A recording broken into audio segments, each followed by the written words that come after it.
is that? That's always been the deal with central banking, is that some hustler shows up and tells the government, hey, listen, I'm going to finance your debt, and in exchange, I want a license to counterfeit money. That is the fundamental deal ever since the Bank of Amsterdam, which predated the Bank of England, Bank of Sweden, those were the early ones, and the Fed was actually late to the game.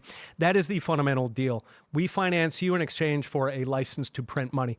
Now, about a quarter of the money that's printed in the U.S., in other words, a quarter of the inflation comes from that. The Fed essentially, they sit in a basement, they type ones and zeros in an Excel sheet. They say, this is money, and then they go and buy stuff.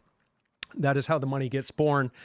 That's about a quarter of inflation. The other 3/4 of inflation is the fractional reserve banking we were talking about, which is where banks literally, like when you go for a bank loan, if you go to get a mortgage, the bank will tell you, you have to open an account in this bank. You say, why is that? Right? Why can't you just send me the money in my other bank? Well, the reason is because they are creating the money from thin air. So they create the money, and then traditionally they have to put a certain amount in reserve. Tim was talking about 9%, it was something like that. But they actually got rid of that during COVID. And so at this point, a bank can, in principle, they did bring it back. I'm pretty sure they brought it back because we've covered it quite a bit. Okay. When COVID started, they removed the fractional reserve limit. It used to be that a bank can only lend out up to 90%, I think it was 90% of their holdings, which meant that money was created upon the issuance of debt.